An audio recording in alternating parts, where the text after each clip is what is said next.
Welcome to today's webinar. As you all know, my name is Sofia. I am the community manager here at Uxcel, and today we have a webinar on the topic of why your entire team needs to care about UX. Our guest today is Peter. Peter is the founder at Built for Mars, a UX consultancy and educational platform. Has helped companies around the world, such as Stripe, Notion, Spotify, and other many amazing companies refine their experiences. And for the past 6 years, he has been consistently publishing product techniques, strategies, and tips, packaged together with some humor and memes to help really designers and non-designers learn casually. So he is here today to share some of his insights with us. And thank you, Peter, for joining. And again, apologies for the technical difficulties. Yeah, cool. That's all right. Well, look, we're running a bit behind. We've already done an intro that no one will ever see. So instead of recreating that, should we just jump into Let's jump into what you prepared for us. Let me put this on the stage. Cool. Well, yeah, welcome everyone. This talk, as you know by now, is about why your entire team should care about UX.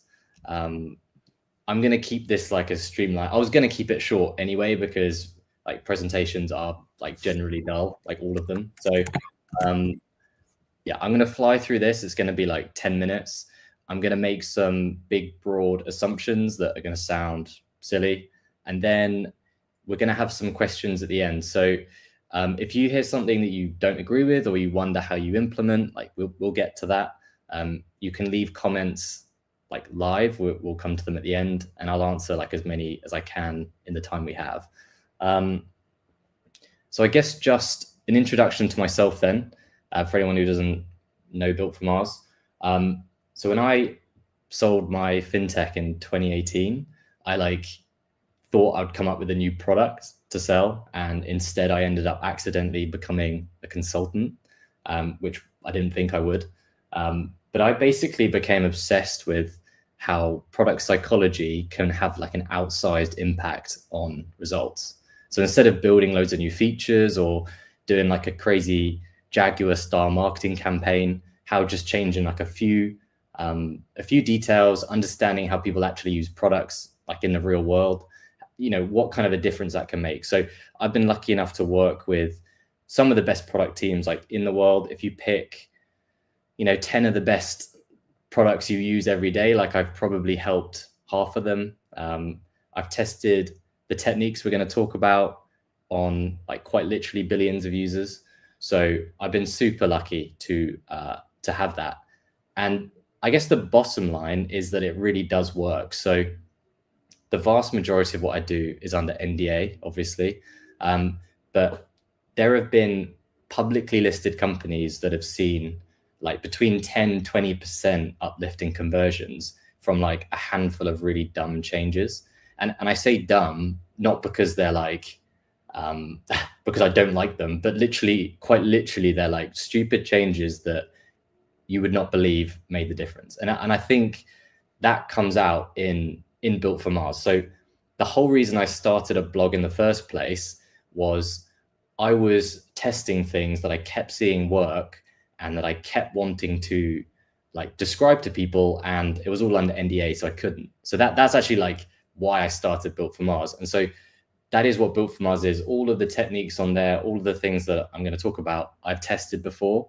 That doesn't mean they're going to work on every company, and that doesn't mean everyone agrees with everything I say. But these are things that I've used like really effectively like throughout my career.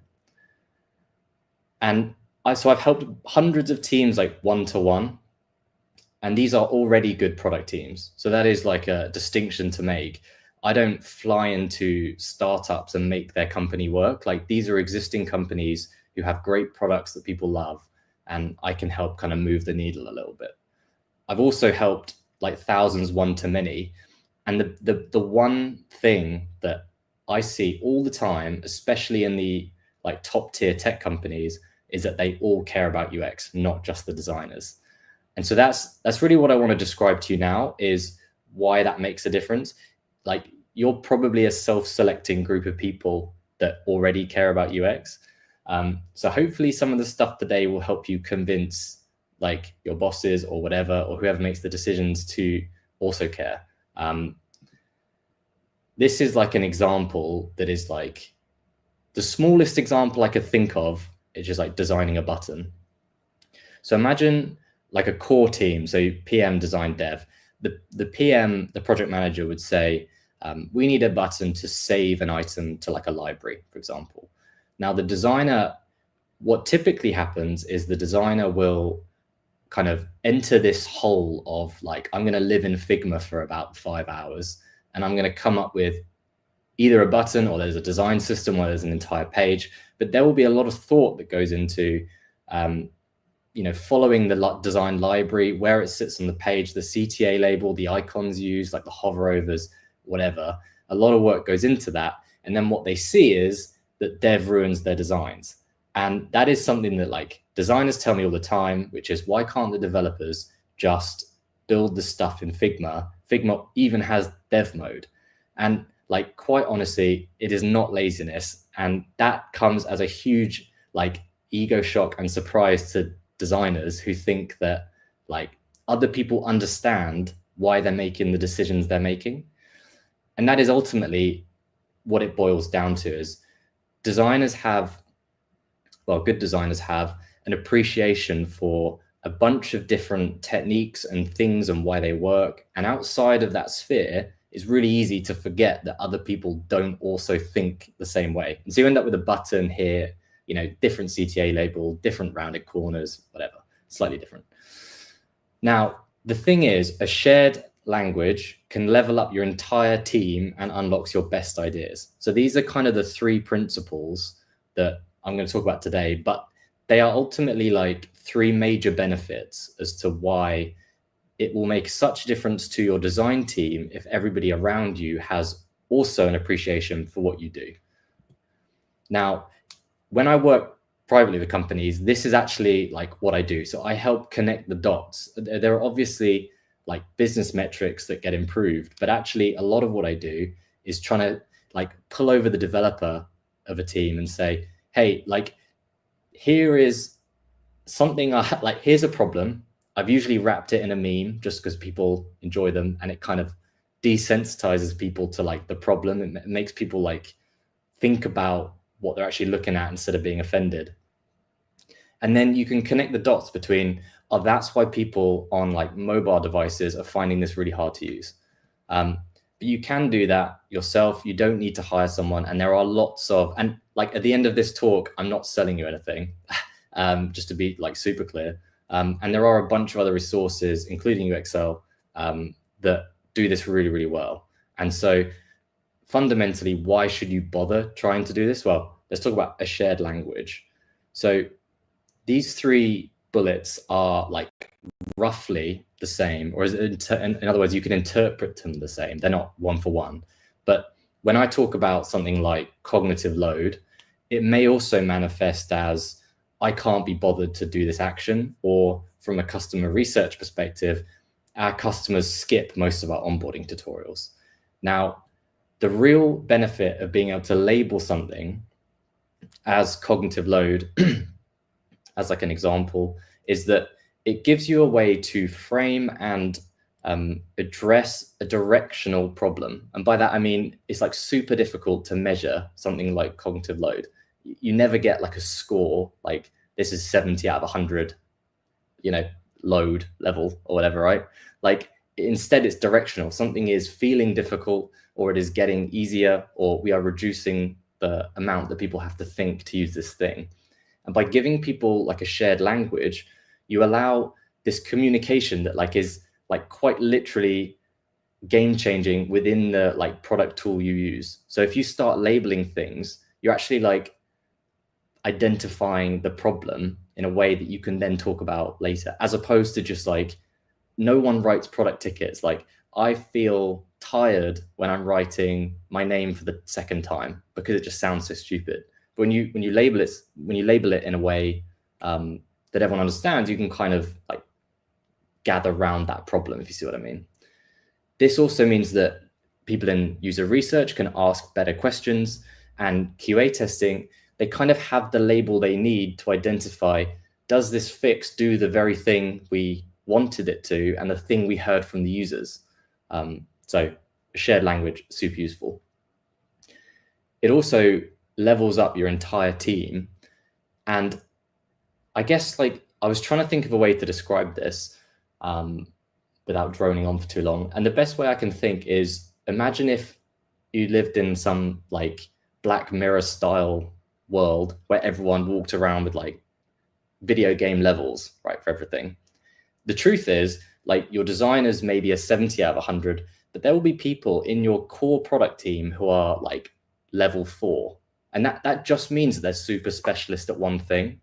So a lot of the 10x developers I meet who are like outstanding developers, they don't not know UX because they don't care about it. It's because like they're so into like Next.js or something, right? And they're so their field of what they have to be really good at is really small and niche.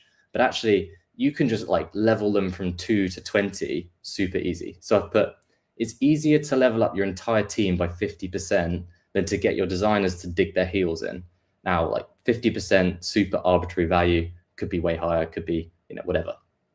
But the point is, if you take this example and you can get behind the idea that the output that a dev does is not laziness, it might be a lack of understanding, then actually what you're doing is you're avoiding the conflict between, which we all get as designers, which is when you send something to dev and it comes back and it is like not the same, right? And as a designer, you also have someone setting the timeline, right? So you have a PM, maybe you have like leadership, maybe there is a team. You know, a lot of my clients are like banks or financial institutions who have like multiple product teams doing multiple things. Sometimes there's like legislation that means they have to get products out by a certain date.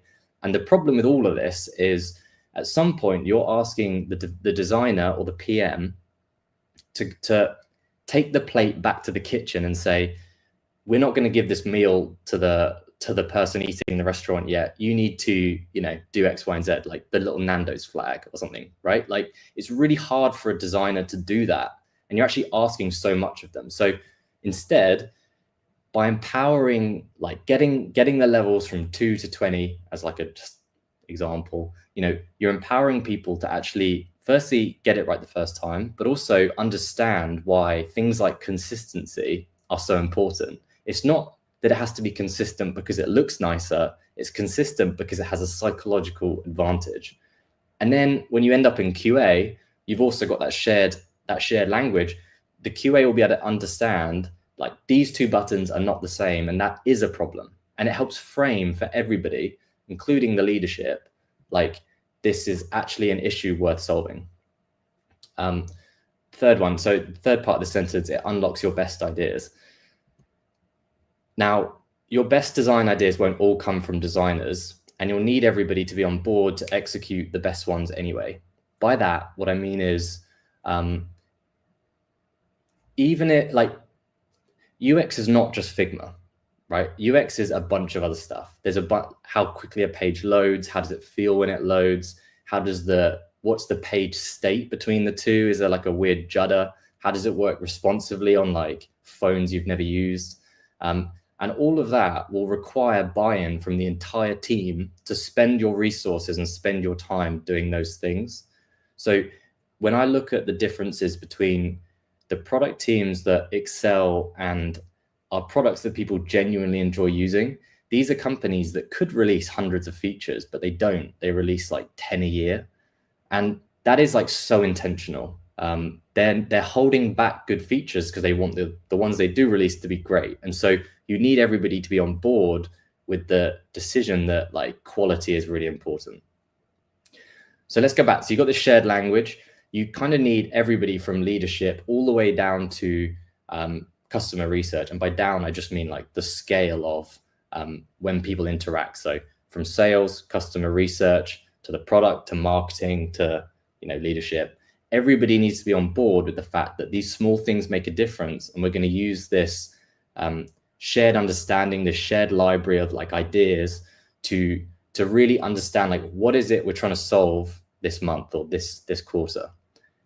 Now, there's an example that someone sent me literally like the other day. I think it blew up on TikTok or something. But Instagram had this when they first came out.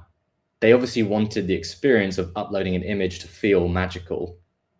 Now, there is like a more common trick, which is if you're logging in, if I've entered my email address in the login field, before I enter my password, it's like super likely that that is the account I'm going to log into. So a bunch of companies will actually start preloading at the server side that person's account. So if you type your email address in, they'll start like getting the things they're about to show you ready, start getting the feed ready for you. And then when you hit your password, enter, boom, it's just up and it's loaded and it looks like it appeared instantly, but they've just been loading for like a few seconds. Instagram did this with their image upload. So they had the same kind of image upload speed as everyone else, but as soon as you would tap on the image and start captioning it, it would already be uploading in the back end because they're pretty sure you would upload that image. If you didn't, it would just disappear. Or so they told you. And then so it felt like more magical. That's an example where a designer is not going to be able to come up with that idea because like what you're really asking for there is, yeah, as a designer, hey, I want this thing to load instantly. Great, thanks for the ticket, put it in Asana. Like, you know, you need the developers to be on board with this as a concept because there's a bunch of really good game-changing magical features that come from all sorts of places. Same from customer research and sales. So look, these three things, they're the topics like I want to talk about. I've gone on for more than 10 minutes, so I'm annoyed at myself for that. So yeah, let's like talk now about that more specifically, and then we can hopefully get into some questions and I can actually, I don't know, solve some more of these problems for you.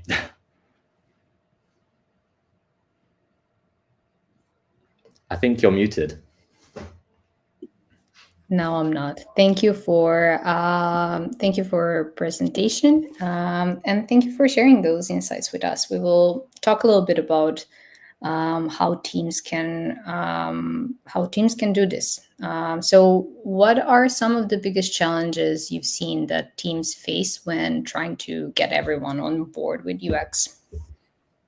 Yeah, so it's hard. So there's something like this may be like an unpopular opinion, but there's something like fundamentally, I think, wrong about the idea that people learn UX through like an institutional course. You know, a lot of money gets spent, like thousands of pounds to spend these, you know, to send these people on like 1 week courses, as if at the end of the week you're going to come out like this really rounded designer. And I'm like yet to see that work ever once.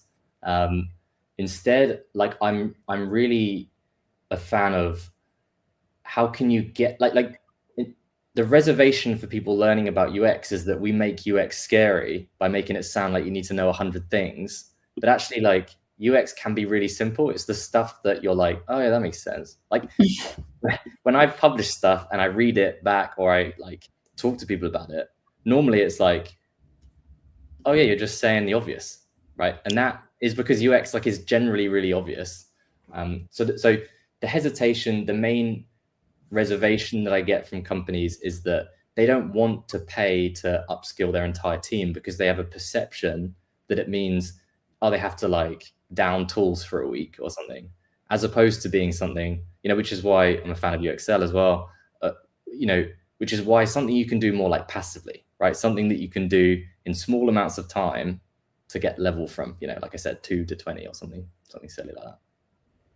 Yeah, so it kind of like encourages also continuous like lifelong learning of something, not just a quick fix. And for those who want to start to prioritize UX, are there any beginner steps or any initial steps you would recommend for them to involve not only designers but non-designers? Yeah. Well, I mean, the you know, I don't want to just stand here and plug my own stuff, but like I do think that like there's loads of resources online, right? There are like a ton of places you can go to learn. I also think that once people start learning, and they get like hooked on it. Honestly, it really takes like a few, like when you show like a company and you go in and say like, have you ever noticed that when you log in, like it asks you for your email twice and then you see this weird flash? And they're like, yeah, that's like really annoying. But no one ever had the conversation because it was always like, it always felt too meaningless. And someone coming in and giving it meaning really gets people hooked on like, well, what other things can we improve that like annoy me silently?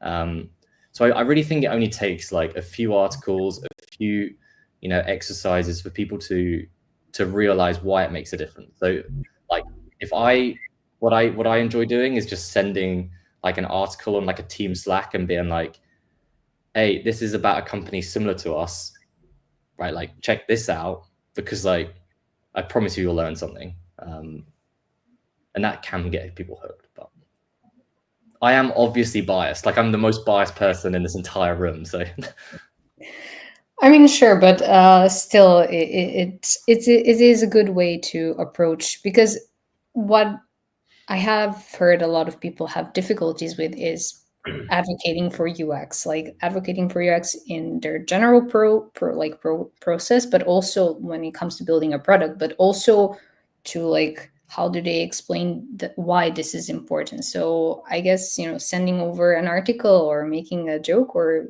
be having it lighthearted might be a good way to introduce it. yeah, or framing it yourself, right? So like you might be a designer who or a PM or whoever who like really understands the value of something, right? And you might look at a bank like Monzo and say, that's a really cool thing they've done there that makes signing up like a lot easier, right? But explaining that to your boss who sells detergent online, right? That may to them be like, how is this relevant to us? We're not a bank. We have like a team of 10, so it can take that person in the middle to like frame some of the lessons, frame some of the biases, the psychology in a way that like relates to their product. Like sometimes it will take a bit of like intermediary kind of like effort and value to get like the leadership team, especially if they're not like product driven. So that's really like what I would encourage someone to do is try and frame something you learn. If they're not going to read a whole article, which they're probably not, frame part of it in a way that like relates to your product, because people normally listen if you tell them you can save them money. Like that is that gets people interested. Normally, yeah. And are there any surprising outcomes you've seen from teams that have adopted learning about UX? Maybe something you didn't expect? I'm not sure something I didn't expect, just because I have the same conversations every week for like years.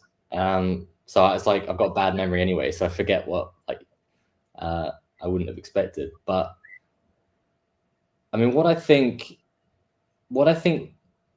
people just like massively underestimate is like your team probably do care about UX. They probably just don't call it UX. And there's this whole like almost like perverse obsession with titles of like UI designer, UX designer. Like I do UX, you do UI, which means like I create a wireframe and then you make it look nice. And then there's like this battle over like, at what point does UX matter? Because like you're making everything have weird gradients. Now it's hard to see, so it's almost like this weird like determination to have a skill set. But actually, like I think people already do care about UX. They just don't know what it is. So take, for example, like sales, right? Which is like, you wouldn't really consider that to be like a UX thing. But when you're selling something on the phone, or they've just bought something and you're part of like an onboarding team, what you're doing with the things you say are replacing the UX of a sign-up flow or an onboarding flow. So if you sit and listen to like the onboarding call, like if you sat and listened to 10 onboarding calls of a company, I promise you, if you just sat and listened to them, you'd say like, oh, what you're doing there is you're using like human intuition to like solve problems, right? They might say, and you didn't believe the number of times that they're on the phone and they're like, oh yeah, so just click login. Yeah. And then it's like login personal. Yeah. Okay, great. and they breeze over the fact that you had like login personal, login business, login team. And then when they like ship the product, they're like, this is going to be a self-serve product that's going to make us loads of money. And then they don't have that bit of human that says, do the thing. And then everyone gets confused. And then it's like, why does this product feel difficult? So like, even at a sales level, people do care about UX. It's just not framed as like UX. What people hear is you should care about UI. Do you see what I mean? And it's like, you shouldn't. Yeah. I actually don't spend that much time in Figma, and I'm a terrible designer. Really? No, absolutely. I have like the moment I'm working with like a great freelance designer who does like the design. She's way better than me, right? Like I wouldn't hire me to design stuff. So I think it's just a framing issue. I see. I mean, it makes sense, honestly. Even with like sales, we hear about customer experience. You know, a big part of that is also UX. So, Yeah. and you know, we know that UX is growing and it continues to grow. So, how do you see the role of UX evolving? Do you think it will continue to change, or do you have any cool predictions? And how do you think teams should prepare for that? Yeah. The existential risk of like AI, right? Like will it replace me? I'm Oh, do not want to spoil anything. the short answer to that is no, I don't think it will. I think a designer's job has got so much easier in the last 10 years. Like I remember designing, so I spent 6 years on my startup, like really grafting over design and how to like design a product from scratch. Like before that, I had no experience. It was so much harder back then. Like now Figma, you got design tokens, like there's so much, it's so much easier. But that doesn't mean that designers are getting lazier or worse. It just means we have better tools. And so like I think the future of design is actually like never look better, which is I'm yet to see a company that can use AI to create like a good flow or template beyond what a capable human can create as a template. Mm-hmm. Do you know what I mean? Like, and everyone who's ever used a template knows the first thing you do when you get a template is you go through it and realize it's way more effort than just starting from scratch, and or you just copy and paste bits, right? And then when you copy and paste bits, you're like, why does this Apple login look terrible on my app? And it's like, because you just, you know, so I actually think the tools have got better. It's taken a lot of the like boring work out. And I think designers now can start to spend their time thinking more about how products feel and less time maintaining consistency through a design system, for example. And you know, saying that it's a great time for design and that design will only get better. Do you have anything that you wish that non-designers who are working with designers understood about design and UX? Are there any mindset shifts or anything that you think they should adopt? Yeah, I mean, so I run like an annual poll of my readers, so which is about 750,000 people a year, say.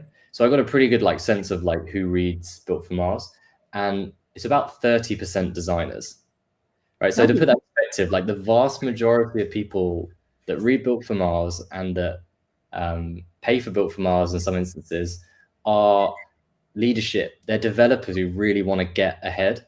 Like that is ultimately like why I'm so confident in this, is because I've helped see like teams I've helped see it click in teams where they're like, oh, I'm a developer. Like if I just care about UX, I can very quickly get like quite good at this skill, and my designs come out of the factory way better than anyone else's. Right? Like, you know, if I was in customer research, I'd spend, you know, an hour every day for a couple of weeks just caring about UX. And then when you go in to ask the questions to your customer, you've got like way better questions. It's like, it's almost like a skill that is becoming just more. I tell you what, it used to be called like customer experience, right? Like if you worked in like a physical bank, right? And your job was IT systems or something, right? And you were like walking through the bank, you wouldn't walk through with a scowl and like bump into someone and like wear tracksuit. You know, you'd walk in and because you're in a physical building, you'd be like, oh, the customer experience is important, so I'm going to like try and look nice and presentable. That's just like UX now. It's like everything I do is part of the experience, and so it will benefit me and make me better at my job if I understand what people might be feeling like in this moment. Are they feeling stressed, sad, anxious? Did the error they just see make them like gulp and now they're really like, you know, I've just lost loads of money? You know, what is going through their mind, basically? I don't know if I answered your question, but Oh, you did, and that's a very good point. Like now it's different. You don't have, yeah, exactly. I love the little story with the tracksuits because it really makes sense, and it makes sense to people who are not using UX or not thinking about UX every single day. So yeah, I think you successfully did answer. And yeah, well, we started a little bit late, so I will cut our conversation a little bit short to allow time for all those who are viewing us and watching us today to ask their own questions. I see we have already quite a lot. So, Peter, if you are also up for it, I would love to bring some of them up. yeah. Okay, so first and foremost, we have a question from, okay, Frankie. It's a bit more casual, but when you're not dissecting interfaces, what's your favorite way to unplug and recharge? Yeah, I'll let you know when I find it. I've got three children under 4. So 7 months, 2 and 3. And so like when I'm not working, it is absolute carnage. So that's normally what I'm doing. There's not anything particularly exciting. Makes sense. But hopefully you will find some time. Again, from Frankie, a little bit more related to what we're talking about. Do you have a favorite app or product that you think nails UX in a way people don't notice? That is a really good question.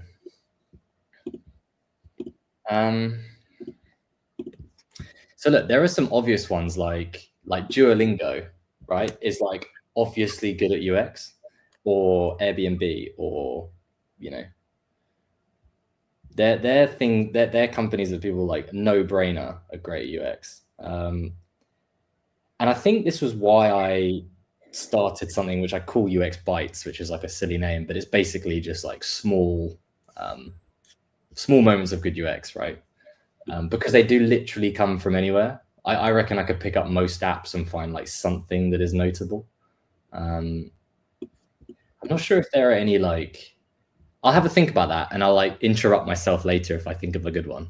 But like, I'm not sure of any like sleeper hits, if you see what I mean. Makes sense. Thank you, Frankie. Arda asks, can you share an experience of yours where you saw a group of people or leadership coming to understanding the importance of UX from really not caring about it? Yeah. Have you ever witnessed it, and how did it go? Yeah, loads. Like loads of times. I'm not going to mention the companies just because it like wouldn't feel fair to them. But like, you know, from like mega tech, like you'd be amazed in like mega tech, right? Like there's such big companies that are so distributed. Like you can have products within products that like are run like their own separate companies. And then all sorts of stuff. Like a good example is when COVID first hit, I ended up doing an audit on the booklets that went round with the at-home testing kits. Mm-hmm. Right. So I don't know if you can remember, but you used to get these like swabs, right? Yeah. So it's part of like the UK scheme to like get people to like swab themselves and send the sample back. The problem was it came with this leaflet and people were like, this is kind of gross now, but they were like spitting in the vial and sending the vial back, and then they were getting inconclusive tests because that's got the nose and in the mouth, whatever. So that's an example where like they approached me and said, we need to make the experience of like submitting a test better because people aren't paying attention. They're like, stressed. They're like picking up that thing, tearing it open, doing it. They didn't care about UX. Like they had no idea. But by the end of the project, I think people were like definitely in like, oh, that's why people are not reading the leaflet, because they're like in a state of stress. They've just been given an at-home test. They're going to find out in 2 minutes, like, is it going to hurt? Is it not? Do you see what I mean? Like, Yeah. So even from mega tech all the way down to like a non-technical company, like I see it all the time. And that's a unique a unique example. I really didn't expect that. To be honest, 5 minutes ago, I didn't expect I was going to pull that out. I probably haven't talked about that for years. I mean, Arda's next follow up was like, what were the key moments or events? But I think this kind of answers that, right? But to be clear, I think it comes down to like, can you frame the benefit in a way that makes the decision maker understand the benefit? That's the thing. You're not going to win the argument if you're saying this feels nicer. What it has to be is like, this feels hard to use, and therefore we have probably got people who give up, and that is churn, that is wasted money. Like that is just how most people make decisions. Which is why the labeling and the shared language is so important, because then you can talk about the same thing, basically. And understand each other, actually. Yeah.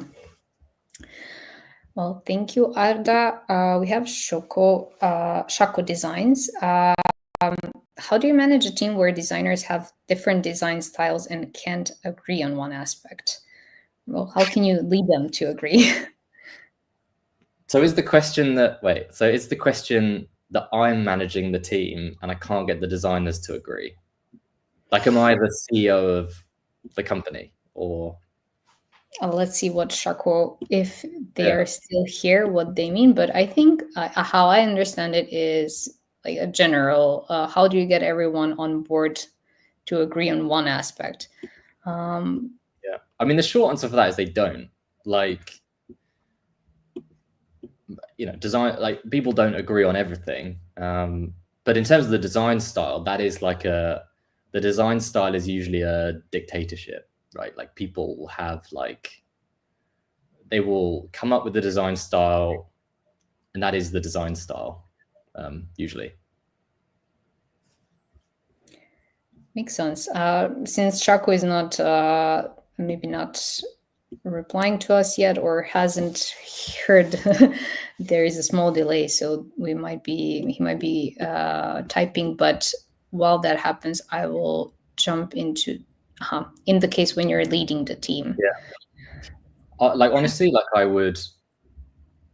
I think when designers get caught up on design systems and changing the system, they're usually thinking about the wrong thing. So just as an example, like a UX audit, typically we'll find like 50 to 100 suggestions, changes, problems, or however you want to frame them. Now, of those 50, 100, and of the hundreds that I've done in 6 years, I think only once have I ever just recommended a redesign. Like, the vast majority of the time, it's like small changes to other things. And actually, it's very rarely from a design aesthetic perspective. So if I was running that design team, I would just say, like, the design system and the design style is actually the least important part of it. It's more important of the flows of the journey, the content, the state changes, how you're educating people, like all of that stuff is more important. So that doesn't make it easy, but it sounds like someone's just got to do it. I mean, fair enough. Hopefully, Shako, that answers your question, but let me bring something else up. From Arlene, how do you convince a fast-paced team to make time for user research? Yeah.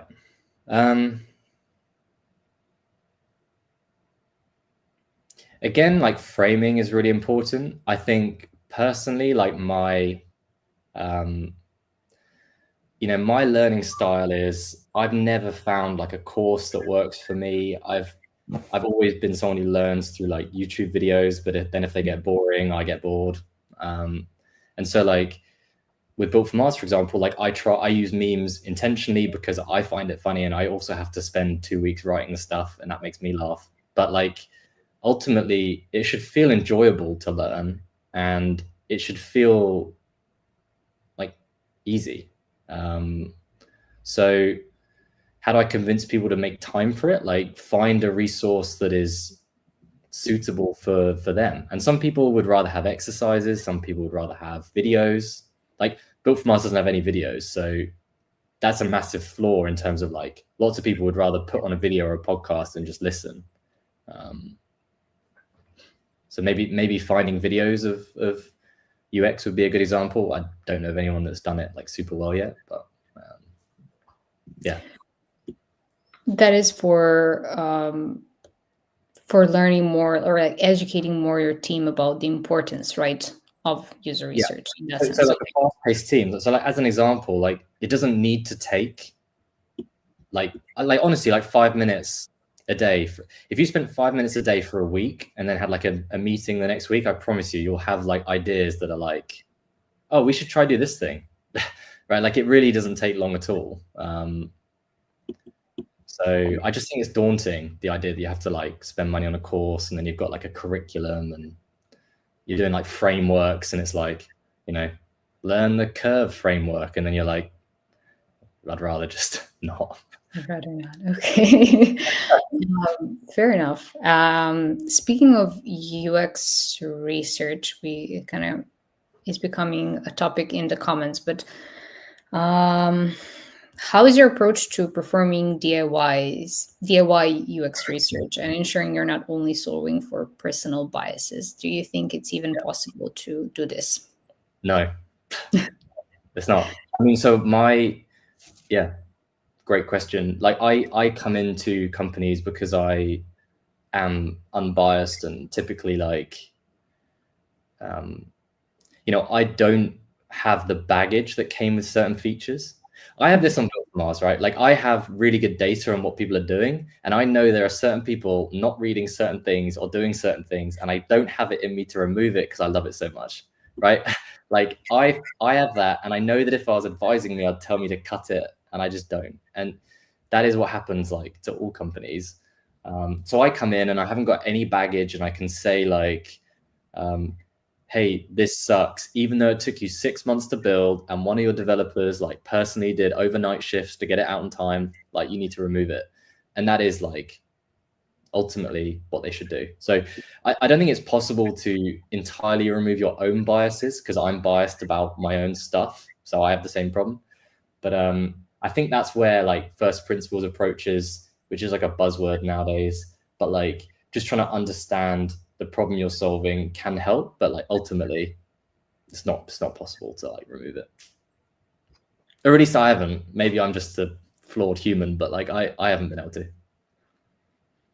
Still a good answer and a good question. Thank you, Jason. We have a few more minutes left. Is it okay, Peter, if we bring up one more question maybe? Yeah, it's fine. Let's see if we can. Can I please have two done? Because I would love to bring one more question from Arda, but there is one more person that I see here asked. Firstly, this is very broad, right? But I would love to hear what has maybe recently surprised you, or how can you make the UX journey exciting? Doesn't need to be exciting. Oh, okay. Yeah, doesn't need to be exciting. Like excitement is not, I've never used an app and I've been like, I'm going to download this app because I want to start eating healthy. I hope it's exciting. Like that's, that's never crossed my mind once. So I think excitement is like the wrong thing to aim for. I think maybe people confuse like excitement with like surprise or like confetti cannons or like, and those things there is a place for. There's like a meme of like add another confetti cannon, like, but it does have a place sometimes that can be useful. But it doesn't need to be exciting. Like Stripe has amazing UX. It's like never exciting. I like that. I like that view and I like that perspective. Like Actually. in reverse, like Snapchat, right? Like so, Mhm. Snapchat, a lot of their appeal is getting young people to connect with friends, and part of that is the element of surprise, which is you've been sent something. It could be a picture of someone's face. It could be something really exciting. They could be at a football game, right? Like so that has a built-in excitement that if you wanted to open a Snapchat, like if I was running Snapchat, the first thing they open that day, maybe you'd have an animation where like the box opens and it's like and then like sprinkles come out and then you can see the picture, right? And that might have like a valuable like psychological impact on what it feels like to open a Snapchat that day. But like those instances are super rare. Like the vast majority of like SaaS B2C companies, B2B companies especially, like excitement is like not even on the radar. That's good. I mean, good to look at it that way as well. I guess it all depends on what the product you're making is. And from Arda, conscious it's tricky in UX, but how often do you let your instincts involve in your opinion forming? Any memorable mistakes due to assuming something's common sense and it turned out the opposite? Yeah, I mean, I would say again, like it's really hard to see your own product like this in like a really objective way. So I make mistakes all the time. I mean, if you like use Built for Mars regularly, you'll notice a lot of things change, and usually it's changed because like I've looked at it and looked at the data, and I'm like, why? Here's an example. Like there's like a quiz element after an article, and like for a long time I was like, why are people only doing one quiz when there's 3 available? Is it because they hate quizzes? As it turned out, it's because the button loaded too low down and people couldn't see the button. So it just looked like, right? And so that's like such a dumb, like slap myself, like, what am I thinking moment? But I had shipped that for like months before I noticed, and that's exactly the sort of thing I would have pulled up for someone else. But the problem is when you're in a product, like there are so many moving pieces, so many things that you're trying to juggle, especially Built for Mars, which is basically just me. There's so many parts of it that are tricky that one of these things is going to slip. So it's not like you can't mitigate any mistake ever. It's just like making sure that you come back to them, making sure that you reduce them, making sure that when you're talking to customers, you have the right framing, that you understand like the problems and how those problems are manifested through like pixels or elements. So yeah, loads of mistakes. Thank you for thank you for sharing and thank you for being open about it, right? That will be it for the questions, and we are out of time. So let me just remove everything from the screen. Thank you, everyone, for joining us. We apologize again for the small technical mishap at the beginning, but thank you for staying with us nonetheless.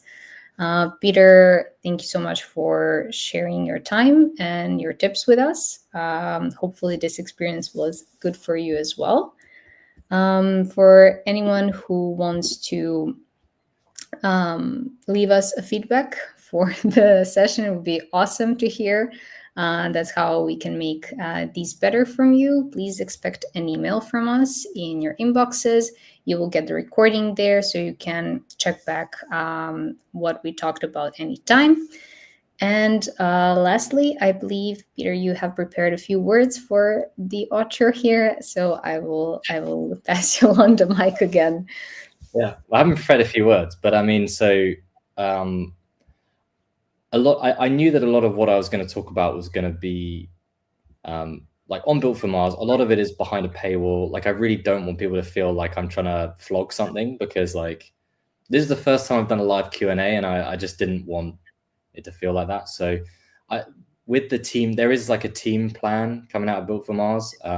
Happy to give like an extended kind of free trial to anyone who was part of this. So I think you're going to get like details of how to do that in an email, but basically it's just going to put you in touch with me, and then I'm happy to sort of have a one-on-one conversation with you, answer any more questions that you have. And then hopefully I can help you that way. But other than that, thank you for listening to me ramble. I hope it wasn't too painful. I think that it was very useful by the comments we are getting. But yeah, thank you once again. Everyone, please expect to see all information about the Build for Mars for Teams in the follow-up email. And yeah, hopefully I will see you all again in our next event. Thank you.